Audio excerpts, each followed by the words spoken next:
ప్రజా దర్బారుకు విశేష స్పందన. ఎన్టీఆర్ జిల్లా జగ్గయ్యపేట నియోజకవర్గం జగ్గయ్యపేట పట్టణంలోని స్థానిక ఉక్కు కళావేదిక నందు జగ్గయ్యపేట పట్టణ ప్రజల సమస్యల పరిష్కార నిమిత్తం ఈరోజు శాసనసభ్యులు గౌరవనీయులు శ్రీరామ రాజగోపాల్ తాతయ్య మరియు ఎన్టీఆర్ జిల్లా టీడీపీ అధ్యక్షులు శ్రీ నెట్టెం రఘురాం ప్రజా దర్బార్ నిర్వహించారు.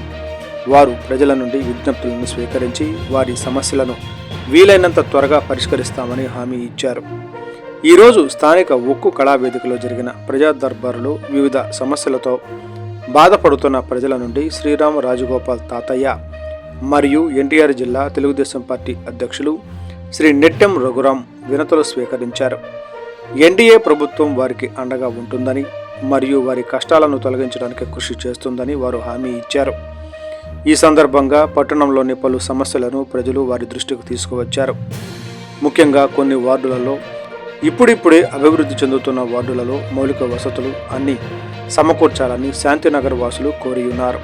అలానే స్థానిక విలియంపేట, క్రిస్టియన్పేట మరియు సీతారామపురం ప్రజలు మాకు సమయానుకూలంగా మంచినీటి సదుపాయం కల్పించాలని, మధ్యాహ్నం సమయంలో మంచినీటి సౌకర్యం ఇస్తున్న కారణంగా పనులకు వెళ్లేవారు ఇబ్బంది పడుతున్నారని, వీలైతే ఉదయాన్నే లేదా సాయంత్రం మంచినీరు అందేలా చర్యలు తీసుకోవాలని వారికి తెలియజేశారు.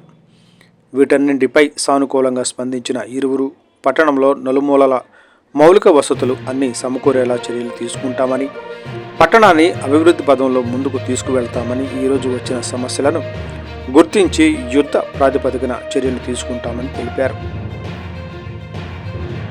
ఈ ప్రజా దర్బారులో మొత్తం 174 అర్జీలు రావడం జరిగిందని, అందులో 70 అప్లికేషన్లు రెవెన్యూ విభాగంలో, 75 అప్లికేషన్లు మున్సిపల్ అడ్మినిస్ట్రేషన్ విభాగంలో, 10 అప్లికేషన్లు ఎలక్ట్రిసిటీ విభాగంలో మిగతా అప్లికేషన్లు హౌసింగ్, పోలీస్, ఆర్&బి, ఇరిగేషన్ విభాగాలలో ఇవ్వడం జరిగిందని తెలిపారు.